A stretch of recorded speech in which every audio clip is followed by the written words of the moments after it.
Apa kabar? Luar biasa. Luar biasa kebun mangga ya. Saya senang sekali mendengar kebun mangga sudah terkenal ya. Walaupun masih sekedar kebun mangga, tapi kedepannya pasti akan lebih besar. Nah, saya sungguh senang ya pada hari ini. Sejak saya terakhir yang main di sini, kalau nggak salah bulan Mei ya, sekarang udah tampilan baru, ya, mimbar yang baru. Jadi kelihatannya saya lebih tinggi gitu ya. Biasanya kan pendek ya, lebih tinggi, walaupun aslinya pendek ya. Oke, puji Tuhan, saya ingin ngajak kita merenungkan satu firman Tuhan. Hati yang gembira adalah obat yang manjur. Nah, saya percaya kita semua sudah tahu ya, hati yang gembira adalah obat, ya kan? Bahkan obat yang manjur. Nah, saya ingin kita ajak kita semua buka firman Tuhan Amsal 17 ayat yang ke-22. Amsal 17 ayat yang ke-22. Nah, sudah dapat? Kalau sudah katakan wuih. Kayaknya masih baru 1000 orang yang mengatakan wuih. Masih ada 2000 lagi belum dapat, saya tunggu ya. Amsal 17 ayat yang ke-22. Oke ya, kayaknya sudah dapat nih. Kita baca bersama-sama. 1, 2, 3. Hati yang gembira adalah obat yang manjur, tetapi semangat yang patah mengeringkan tulang. Nah, firman Tuhan mengatakan hati yang gembira adalah obat yang manjur. Nah, kenapa saya bawakan ini, tema ini ya? Karena hari-hari terakhir ini saya sering bertemu dengan orang ya. Orang-orang yang semuanya susah sekali untuk bergembira. Ya, yang saya temuin ada yang mengeluh, ya, yang saya temuin ada yang mengeluarkan keluh kesahnya, yang saya temuin itu mukanya cemberut kayak pepaya atau orang ya. Emang pepaya itu nggak bagus ya? Padahal bagus tuh ya. Apa BAB ini nggak lancar ya? Makan pepaya top chair ya. Nah, orang maunya mukanya melon ya. Melon nggak selalu bagus. Kalau gas melon meledak gimana? Ya, nggak bagus juga ya. Nah, canda ya. Nah, hari-hari ini banyak sekali orang yang tidak bersuka cita, orang yang tidak bergembira. Apa sih gembira itu? Ya, firman Tuhan mengatakan hati yang gembira adalah obat. Apa sih gembira itu? Kita semua tahu ya, gembira, bahagia, apalagi? Sukacita, apalagi gembira? Senang ya, hati riang, apalagi? Tersenyum, ketawa, ya kan? Tapi jangan ketawa sendiri. Nah, kalau ketawa sendiri, tahu sendiri ya, apa itu ya? Nah, apa itu yang kita bisa lakukan? Kenapa hari ini kita perlu bersuka cita, perlu bergembira, ya kan? Karena hari ini banyak sekali masalah, ya kan? Banyak sekali yang membuat kita tidak bersuka cita. Firman Tuhan mengatakan hati yang gembira adalah obat yang manjur. Maka daripada itu kita perlu bersuka cita, kita perlu bahagia, kita perlu gembira. Kenapa harus bergembira? Nah, banyak sekali hal. Yang pertama, firman Tuhan mengatakan hati yang gembira adalah obat yang manjur, ya kan? Kalau berhubungan dengan obat artinya apa? Artinya sakit ya. Ya. Kalau kita sakit biasanya kita kemana? Ngapain? Ke dokter ya. Minum obat. Apalagi ke sinse. Cari poedo, tukang urut ya. Poedo dokter ya. Nah, ke tukang urut dan sebagainya. Nah, ternyata firman Tuhan mengatakan ada satu obat yang manjur, ya kan? Apa itu obatnya? Bukan Panamex, bukan Botrek, apalagi Teoremasil ya, kalau encok ya. Nah, hati yang gembira adalah obat yang manjur. Firman Tuhan mengatakan, kenapa kita harus gembira? Ya kan? Supaya bisa menyembuhkan penyakitnya. Ternyata, ya kan? Kalau kita gembira, kita sukacita, kita bahagia, tubuh kita mengeluarkan satu zat namanya endorfin. Ya. Kalau dunia kita tahu ada morfin ya. Ya. Morfin itu sebenarnya hampir mirip dengan endorfin. Kalau morfin itu kan berusaha ya, morfin itu kan buatan manusia. Ya kan, kalau habis minum morfin kita bisa apa? Tidur. Semangat. Bisa apa? Hilang stres ya. Hilang stres. Terus apa lagi? Kayaknya pengalaman semua. Kalau saya nggak tahu karena belum pernah coba ya kan. Nah, ternyata endorfin ini yang keluar daripada tubuh kita, zat ini akan keluar kalau kita bersuka cita, kalau kita gembira, kalau kita bahagia. Tapi kalau kita mukanya manyun, itu nggak bisa keluar zat endorfin ini. Nah, ternyata zat endorfin ini begitu tubuh kita menjadi rileks, ya, menjadi plong, ya kan? Menjadi apa lagi? Meningkatkan imunitas tubuh kita, kekebalan tubuh kita itu meningkat. Ya. Makanya pada waktu COVID kemarin di seluruh gembira ya, sukacita ya, supaya terhindar daripada COVID. Nah, kita lihat nih, orang gila ada yang kena COVID nggak kemarin? Nggak ada ya. Kenapa? Karena orang gila nggak punya masalah, nggak manyun, nggak mengeluh ya. Ada makan nggak makan, tetap aja ketawa. Ya kan? Kemarin kenapa nggak ketawa tuh COVID? Harusnya ketawa, biar nggak kena COVID. Tapi kayaknya sih ketawa semua ya, makanya kita sehat sampai hari ini ya. Kita masih sehat, masih hidup ya. Amin. Nah, itulah kenapa kita bahagia, kita ketawa, kita gembira, bisa meningkatkan imunitas tubuh kita, ya kan? Salah satunya adalah dengan gembira mengeluarkan zat endorfin, tubuh kita menjadi kuat, kekebalan tubuh kita menjadi kuat sehingga kita terhindar daripada penyakit. Nah, kemudian apa lagi manfaat daripada hati yang gembira? Nah, kita lihat hati yang gembira ternyata bukan hanya bisa menyembuhkan penyakit, membuat hidup kita lebih sehat. Kira-kira kalau kita punya masalah, kita nggak gembira, kita manyun, tiap hari mengeluh, ya. Kira-kira malamnya bisa tidur nggak? Nggak bisa ya? Ada yang bisa? Nggak bisa tidur ya? Kalau nggak bisa tidur, besoknya gimana? Sehat nggak? Nggak sehat ya, pastinya nggak sehat ya. Tapi kalau ada yang nggak tidur 5 hari, 5 malam, itu masih sehat. Saya mau belajar sama dia tuh. Dasarnya apa sih gitu kan? Tapi kalau orang normal, ya kalau dia nggak tidur, pasti nggak sehat. Nah, ternyata dengan hati yang gembira kita bisa punya istirahat yang cukup, ya kan? Kita istirahat bisa cukup, nggak bangun di tengah malam, ya kan? Kalau punya masalah tengah malam bangun, masalah lagi, nggak bisa tidur, ya besoknya pusing, kelainan dan sebagainya. Nah, ternyata bukan hanya bisa menyembuhkan penyakit, bisa membuat hidup kita sehat, ya. Ternyata kalau kita dengan punya hati yang gembira, yang selalu bahagia, kita lebih maksimal dalam pekerjaan. Ya. Coba kalau kita kerja, lagi marah-marah, lagi ada masalah dengan keluarga, masalah dengan pasangan kita, kira-kira kerja kita maksimal nggak? Pasti enggak ya? Nggak bagus ya. Orang yang berusaha mungkin kayak apa tuh, bikin otak-otak ya. Kira-kira marah-marah jadi nggak otak-otaknya? Jadi sih, tapi mungkin kayak gitu ya. Mungkin campurannya salah ya. Mau kasih gula ternyata masuk garam. Mau kasih tepung terigu ternyata tepung kanji maksudnya. Jadi nggak enak ya. Jadi sih jadi, tapi jadinya nggak enak kan gitu. Apalagi ibu-ibu masak ya. Kalau lagi apa namanya kita masak ya kan, lagi hati marah-marah, hatinya dongkol, hatinya apa tuh? Jengkol bukan jengkol apa? Jengkel ya. Jengkol lagi. Nah, kalau hati jengkel, lagi marah-marah, kecewa, ya kan? Apalagi lagi berantem konflik sama suaminya. Waduh, kayaknya lagi goreng tempe aja bisa hangus, bisa gosong. Ada yang begitu di sini? Bapak-bapak nggak usah ngaku, ibu-ibu aja. Tadi ngaku bapak-bapak tadi. Nah kemudian nih, kalau kita punya hati yang gembira, kita lebih suka disukai orang, ya kan? Kayak tadi Koido cerita ya kan? Dia senyum, dia ketawa, siap gitu ya kan? Kayaknya disukai Pak Lurah.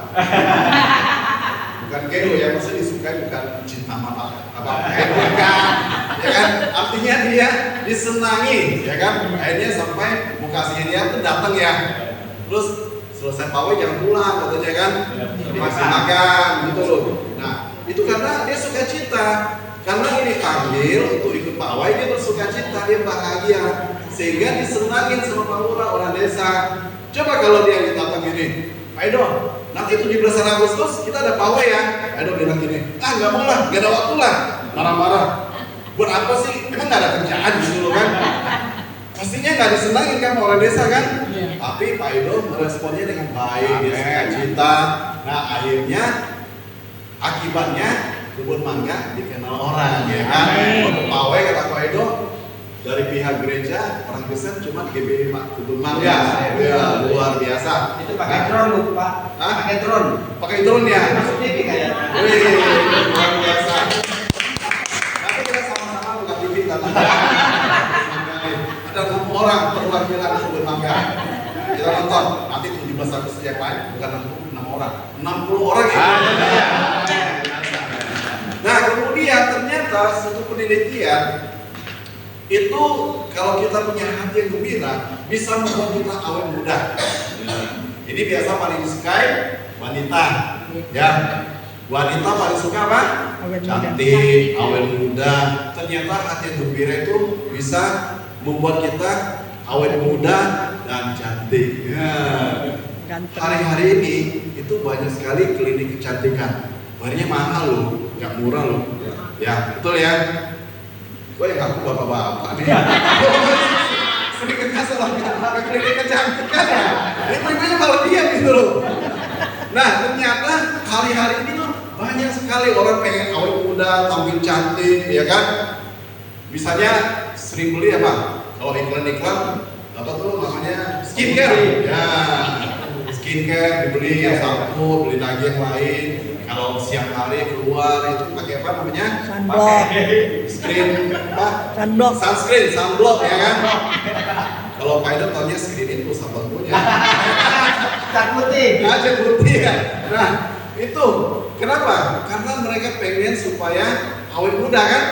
Kalau ada proteksi mataharinya kan, artinya dia bisa menunda tumbuhan dini. Ya, kira-kira begitu ya. Walaupun saya nggak ngerti ya, kira-kira begitu. Karena sering dari iklan gitu.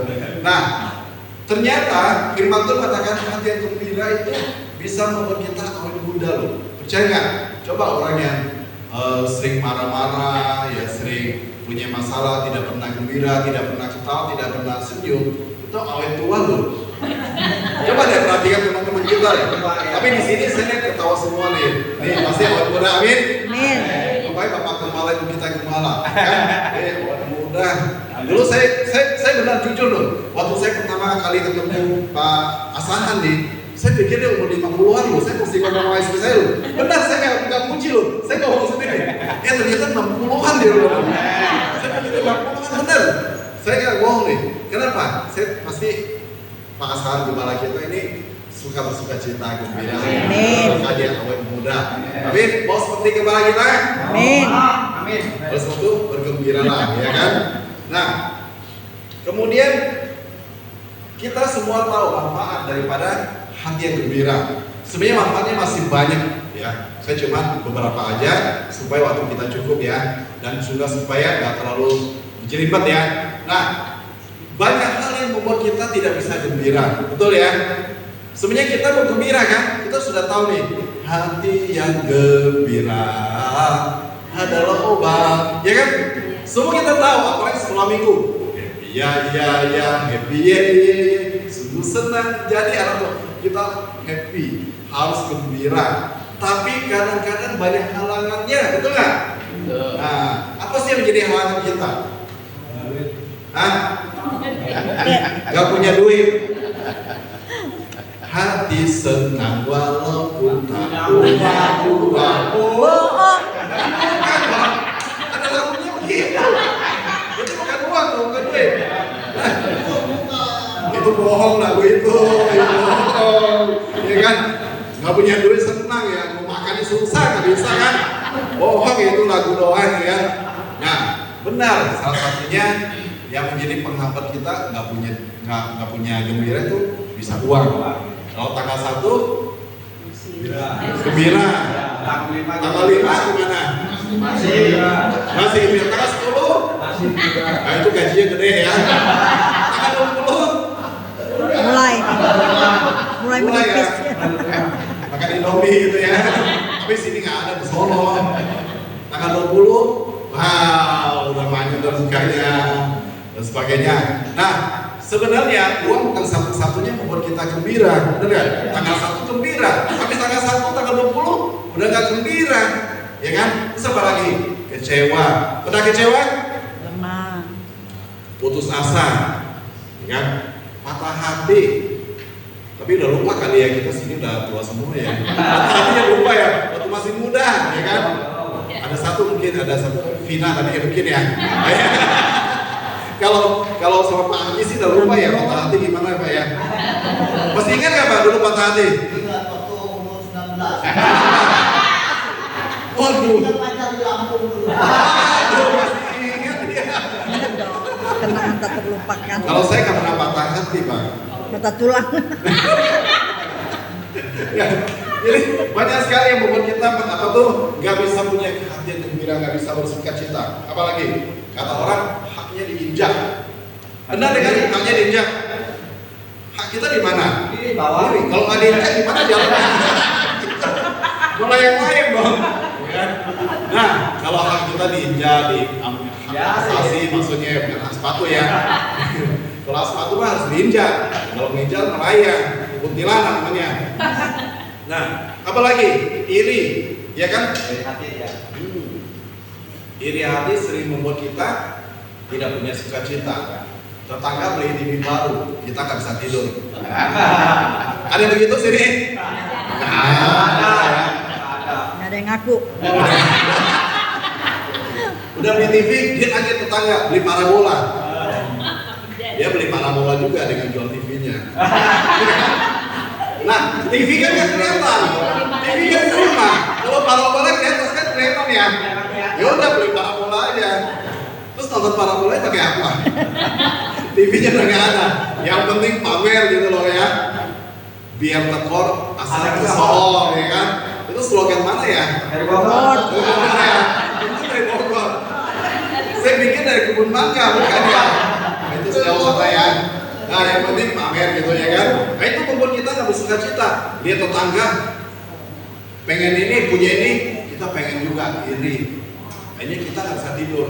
Ya hiduplah dengan apa adanya kan. Nah apalagi khawatir. Hari ini bagi kita semua banyak orang khawatir.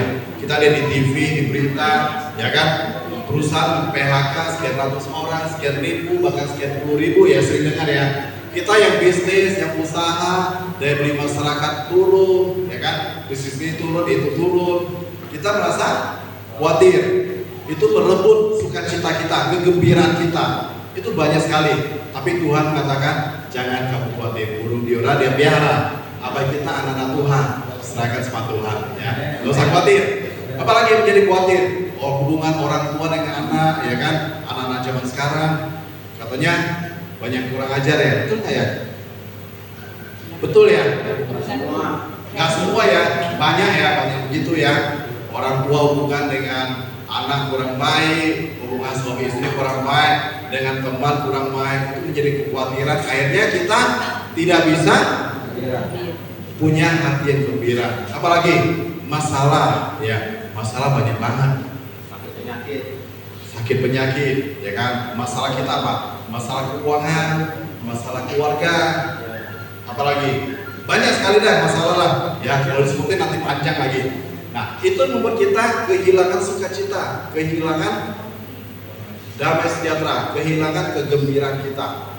Akhirnya kita tidak bisa punya namanya obat yang manjur. Nah kita lihat ya, yang pertama tadi manfaat daripada gembira, sukacita, bahagia. Nah yang kedua kita lihat apa yang membuat kita tidak bersukacita, tidak bergembira.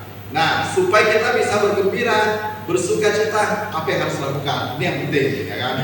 Bagaimana supaya kita punya hati yang gembira? Yang pertama, serahkan semua masalahmu pada Tuhan, ya kan? Matius 11:28. Marilah kepadaku semua letih, lesu, lemah, letih, lelah, lemahel, ya kan? Datanglah padaku, aku akan memberikan kelegaan padamu. Artinya kita datang pada Tuhan, Tuhan akan selesaikan masalah kita, ya kan? Mungkin saat kita serahkan datang kepada Tuhan, mungkin nggak langsung selesai, ya kan? Mungkin kita datang pada Tuhan, kita punya utang, ya bukan berarti utang kita lunas, ada, ya. Tapi kita nggak mikirin terus lagi, kita bisa plong. Kita bisa merasa lega, diberikan kelegaan oleh Tuhan, sehingga kita bisa mencari jalan keluar daripada untuk menyelesaikan utang kita, ya kan? Seringkali kita punya masalah, kita punya kekhawatiran, kita datang kepada Tuhan, Tuhan aku serahkan masalah kepadamu, ya kan? Tapi begitu selesai doa, pikirin lagi kapan selesainya. Nih saya contoh nih, ini aqua gelas nih, berat nggak ini? Enggak. Ini kan cuma 220 mili ya, paling 2 on ya, 2 ons ya. Apa kalau saya minum lebih dikit lagi? Nah, ini cuma 2 ons ini, ya kan? Kalau kita megang 5 menit ini kuat nggak? Kuat ya.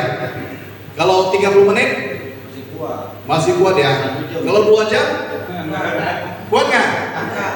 Nggak kuat ya. Padahal ini enteng loh, cuma 2 ons loh, bukan 220 kilo loh. Kita bekal ya, nggak kuat ya. Kalau 2 jam pasti gitu kan ya. Walaupun enteng ya. Sama dengan masalah kita. Masalah kita mungkin nggak sebesar yang kita bayangkan. Masalah kita mungkin nggak besar.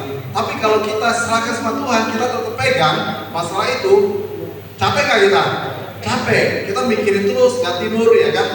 Maka masalah itu akan menempel pada kita. Jadi kita nggak serahkan sepenuhnya. Yang Tuhan mau serahkan sepenuhnya masalah kita kepada Tuhan. Tuhan akan memberikan kelegaan kepada kita, ya kan? Maka kita bisa punya hati yang lega, damai sejahtera. Kita bisa mencari solusinya. Itu yang Tuhan inginkan dalam hidup kita dengan menyerahkannya. Kemudian apa lagi, ya kan? Buang segala kecewaan kita, sampah kita, sakit hati kita, luka kita di hati kita. Kita buang semua, ya kan? Memang kalau ngomong gampang ya, kalau saya ngomong, buang semua sampah hati kamu, ya kan? Buang semua kecewaan. Gampang kan ngomongnya kan? Tapi praktiknya susah. Nah, kalau dengan kekuatan kita, pasti nggak bisa. Kita butuh Tuhan yang menolong kita, yang menuntun kita, memberikan kekuatan kita untuk membuang sampah itu. Ya, kita harus mengandalkan Tuhan. Kalau diri sendiri kita nggak akan mampu buang semua itu, maka kita akan bisa bersukacita, bergembira. Kemudian apa lagi?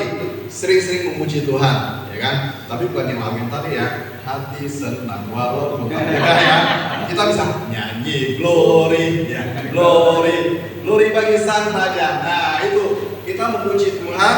Maka saya kemarin ada nonton satu TikTok ya, dengan kita menyanyi, ya memuji Tuhan. Itu otak kita mengeluarkan satu zat namanya, saya lupa ya namanya ya. Mungkin Bro Chandra lebih tahu lah ya. Saya lupa nih, udah nonton lupa lagi karena nonton dulu ya. Nah, artinya gini, kita memuji Tuhan itu salah satu zat keluar daripada otak kita, itu juga yang meningkatkan daya tahan tubuh kita. Kita menjadi lebih sehat, betul. Kita dengan memuji Tuhan kita bersukacita ya. Kita bisa bergembira, ya kan? Seperti Daud ya. Daud menari, ya kan? Pada waktu tabut Allah dipindahkan dari Obed Edom, ya kan? Daud di jalan dia menari disaksikan semua rakyatnya. Bayangin aja seorang raja, ya kan? Gimana kalau Jokowi itu di tengah jalan dia menari, ya kan? Seperti itu kan? Tapi dia bersukacita karena Tuhan sudah memberkati hidupnya, karena Tuhan sudah menyertainya. Nah, sama dengan kita, karena Tuhan sudah baik bagi kita, kita boleh memuji Tuhan dengan sekuat tenaga kita. Itu yang Tuhan kehendaki, maka kita akan punya kegembiraan. Itulah gembira yang sejati, ya bukan karena tanggal 1. Bukan karena kita healing, jalan-jalan bisa membuat kita gembira nggak?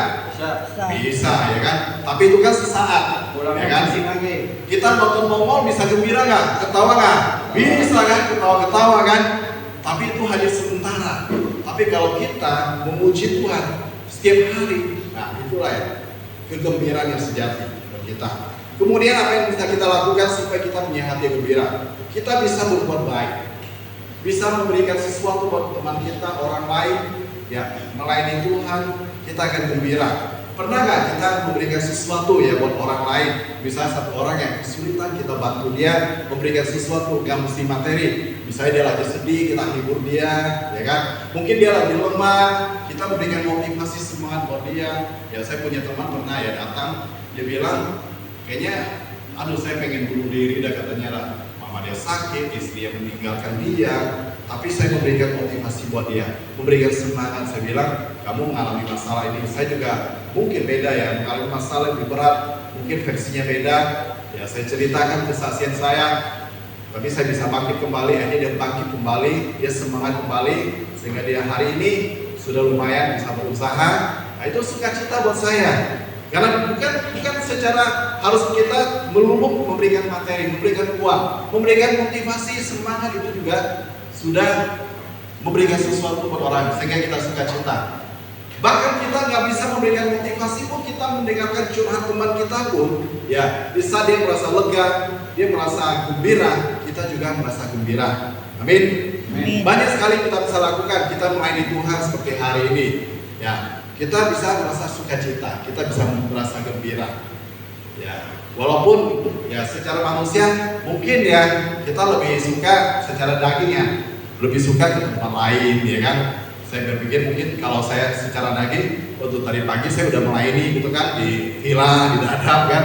Sore hari ini saya harus datang lagi, tapi dengan melayani saya merasa sukacita. Ya kan? Artinya apa? Artinya bisa meningkatkan kekebalan tubuh saya. Kemudian apa lagi? Ya kita akan kita buka satu firman Tuhan, 1 Tesalonika pasal 5 ayat ke-18.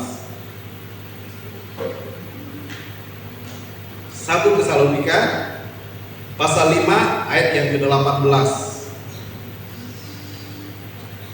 Sudah dapat? Saya akan bacakan buat kita semua ya. 1 Tesalonika pasal 5 ayat ke-18. Mengucap syukurlah dalam segala hal, sebab itulah yang dikehendaki Allah di dalam Kristus Yesus bagi kamu. Ya.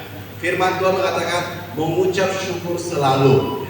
Saya ingat dengan satu rumus daripada dunia begini. Rumus dunia ini begini. Kerja keras, sukses, sehingga kita menjadi bahagia. Akhirnya kita mengucap syukur. Ini rumus dunia ya. Rumus dunia, bekerja keras, sukses, bahagia, mengucap syukur. Tapi rumus firman Tuhan beda.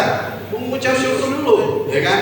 Kita mengucap syukur, kita menjadi bahagia. Dengan bahagia kita bisa kerja keras, ya. Kemudian kita sukses. Itu.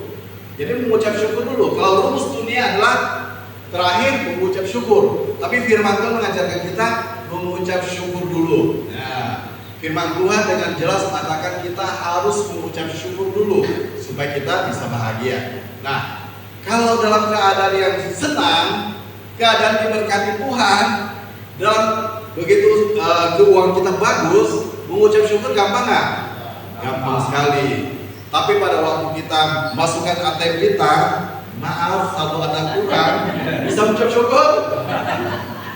Pada saat anak muda menyatakan cintanya nembak ke pacarnya, ditolak, bisa mengucap syukur?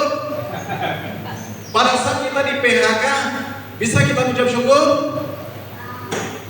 Pada saat kita mengalami sakit penyakit, bisa mengucap syukur? Susah ya, memang susah. Kalau saya mengatakan kita harus mengucap syukur kepada Bapak Ibu sekalian, saya ngomong tuh gampang, ya kan? Tapi merasakannya susah. Memang secara manusia kita nggak mungkin bisa mengucap syukur dalam segala hal, baik susah maupun senang. Tapi ingat, kita punya Tuhan, kita nggak sendiri. Ya, kalau Tuhan yang memberikan kekuatan tubuh kita pasti mampu. Sudah pernah lakukan? Punya pengalaman seperti itu? Saya percaya pasti ada ya.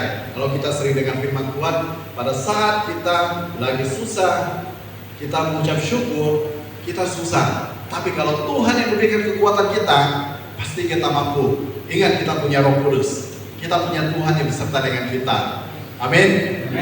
Maka kita harus selalu mengucap syukur kepada Tuhan apapun yang terjadi. Ya, baik dalam keadaan baik maupun dalam keadaan yang tidak baik, kita mengucap syukur kepada Tuhan.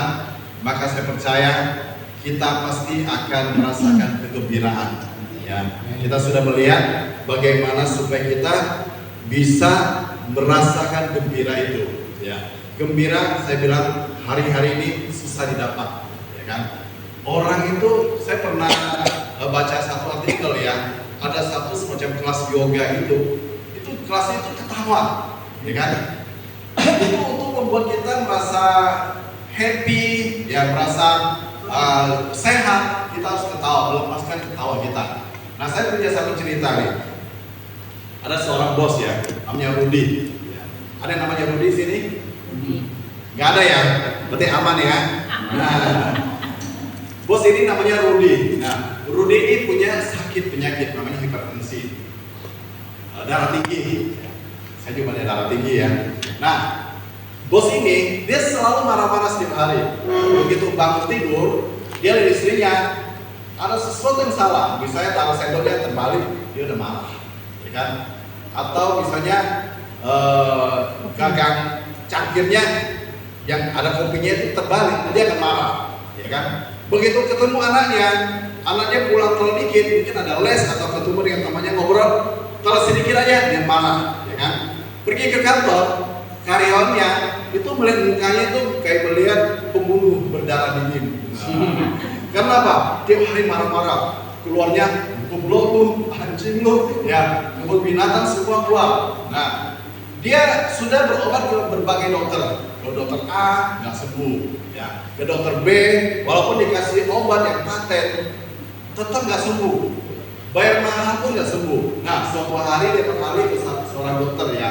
Dokter ini kebetulan seorang Kristen. Ya. Dokter ini mengatakan gini, Pak, kalau Bapak percaya kepada saya berikan satu terapi buat Bapak, ya kan? Terapinya apa? Bapak cuma minum vitamin aja, nggak usah minum obat darah tinggi. Masa sih saya udah beli obat yang mahal pun nggak sembuh, pakai dokter yang udah gelarnya profesor pun nggak sembuh. Kamu masih dokter biasa, dan hati berpikir begitu ya. Apa itu dok katanya? Nah, kamu cukup senyum dan tertawa satu hari 30 kali. Ya, ini mah gampang banget katanya, cuma tersenyum ketawa ya kan. Belum disuruh marah-marah ya, lebih gampang lagi kan, cuma kerjanya marah-marah. Nah, dia berpikir begini, kalau saya pun disuruh terapi yang lebih susah pun, pasti saya lakukan supaya saya bisa sembuh, ya kan? Nah, dia menyanggupi persyaratan itu. Jadi cukup selama seminggu, ya, Bapak pulang, Bapak melakukan ketawa 30 kali sehari, ya kan? Nah ini kayak koala ini saya baru ketemu dia kayak udah 50 kali tersenyum nih, ya kan? Gak usah sehari nih, 1 jam juga ada 30 kali ya koala ya, masih sembuh ini kan? Nah dia menyanggupi persyaratan ini, hanya senyum 30 kali sehari. Ah gampang nih persyaratan nih, saya terima dah gitu kan. Hanya dia pulang, dia cuma dikasih vitamin doang, gak dikasih obat hipertensi, gak ada dikasih amlodipin gitu kan. Nah dia pulang, begitu dia bangun ketemu istrinya, biasa kan mukanya manyun dia marah-marah ya. Jadi senyum, ma, pagi ma, ya kan. Istrinya bilang, pagi gua ini kenapa ya? Malah sambet kali ya, nggak biasanya begini, ya kan. Nah dia ketemu sama anaknya lagi kan, anaknya pulang terlambat. Kenapa terlambat? Gitu kan. Kalau senyum gitu kan. Nah selalu begitu. Ketemu sopir pun, ya, begitu dia masuk kantor, ya kan. Begitu dia datang, tak ya kan sepatunya masuk. Biasa anak buahnya, karyawannya udah pada serius kerja gini, pura-pura nggak lihat gitu loh. Biar dikirain serius kerja. Tapi dia datang langsung, selamat pagi semuanya. Akhirnya pada berpandang-pandangan nih, kenapa bos gua ini? Kesambat apa, kerasukan apa gitu kan? Nah, itu yang dilakukan oleh bos ini, Rudi ini ya, Pak Rudi ini selama seminggu ini, selama seminggu. Nah, sesuai perjanjian, setelah dia melakukan itu, seminggu kemudian dia datang ke dokter itu. Nah, begitu datang ke dokter itu, ditensi lagi, puji Tuhan, darahnya normal kembali. Nah, hanya minum vitamin loh, nggak minum obat loh, dia bisa normal kembali. Artinya apa? Artinya kita lihat di sini bahwa dengan gembira itu adalah obat yang manjur. Obat yang paten pun nggak bisa menyembuhkan hipertensinya, tapi dengan senyum gembira itu bisa membuat penyakitnya itu sembuh loh. Luar biasa nggak? Jadi ingat ya, kalau kita mau sehat, ya kan, mau penyakit kita sembuh, sering-seringlah tertawa, sering-sering gembira. Tapi ingat, jangan tertawa sendiri ya. Nah, kalau kita ingin seperti itu, kita harus selalu bergembira. Bergembira susah nggak? Gampang sebenarnya. Carilah orang yang biasa bergembira. Jangan cari orang mengeluh terus. Ya, kita kembali ke apa tuh? Cari nih, Edo yang suka ketawa. Enak tuh. Kalau cari orang yang mengeluh terus, ya kita mengeluh juga. Kan ada lagunya ya, hati yang gembira adalah obat. Mau kita nyanyikan bersama? Lo Chandra boleh tolong mestinya kita agak satu bunyi ya. Hati yang gembira adalah obat ya. Amin. Mau hati gembira? Amin. Mau sehat kita semua? Amin. Ternyata sejak Amsal ya ditulis oleh Raja Salomo, ya kira-kira 900 ya Pak ya sebelum Masehi ya. Kira-kira tahun 900 Masehi, artinya udah 3000 tahun yang lalu, ya kan? Firman Tuhan ini sudah ada. Bahwa hati yang gembira adalah obat yang manjur buat kita semua. Kita makin berdiri ya.